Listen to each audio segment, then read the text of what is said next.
What is up, guys? My name is Matt, working for Cinematography Database, and today we're going to be looking at 3 different lighting techniques, and the best part about these techniques is that it just requires one light, one talent, and one wall. These are techniques that I learned on music videos where you're going to be doing a lot of performances of one person against one wall, and there's a couple different ways that are pretty cool that I picked up over the years, and I wanted to share those with you today using CineDesigner. Number 1, the first technique I'm calling the Terry Richardson technique. He's the one that really made it popular. It had been done before, but he really made it his own and he used it quite a bit. And here's what the final look looks like. 3 words I would use to describe this look if I was talking to a director, a producer, client, agency, anyone that I needed to sell this look to. I would call it 1, sharp, and we'll talk about that in a minute. I would call it raw, and I would also call it high fashion in some cases. So the defining characteristic of this look is the sharp defined drop shadow behind the talent on the wall. You're going to achieve this by putting the talent right up against the wall. If they can almost touch it or be touching the wall, the better. If they get too far from the wall, the shadow won't hit the wall, and also the shadow will be very soft. So we want to put them right up against the wall. That's going to keep the shadow nice and sharp. Now, depending on how much space you have, you can use any light source. You could even use a 12 by 12 source.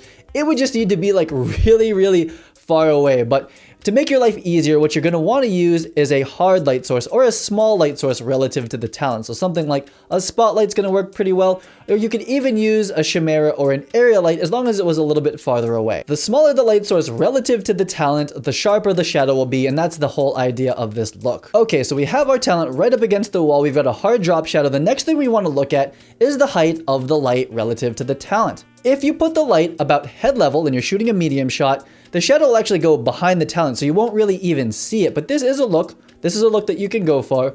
But what I really suggest doing is bringing the light higher and higher and looking how it affects the drop shadow, and especially look how it affects the shadow here and the shadow under the nose.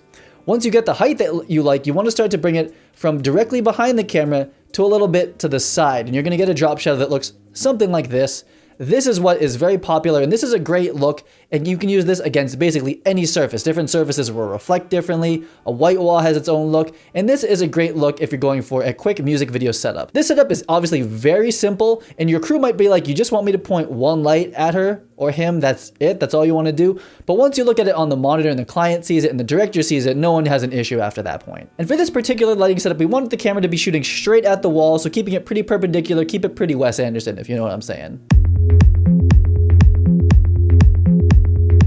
Okay, so number 2, this is going to be a wider shot, and it's going to look really good for dancing or any sort of full body movement. I like this look a lot, and what we're basically going to do is silhouette the talent while creating a kind of cool gradient on the back wall, all with one light source. So to do this technique, what you want to do is you want to take your talent and the wall and give it about, like, I would say 8 to 10 feet. It really depends on the space. And then what you want to do is you want to put the light source in between the two and point it straight down.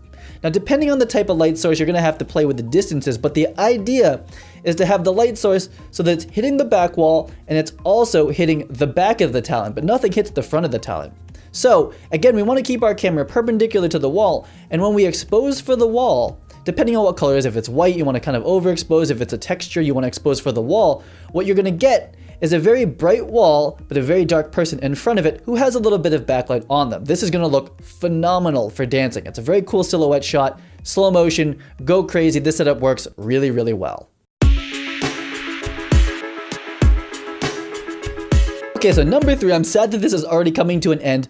What we want to do here is take our wall, and we want to take the camera and basically put it almost parallel with the wall, almost like it's shooting like right straight down the wall. But we're going to pan over left just a little bit to catch it.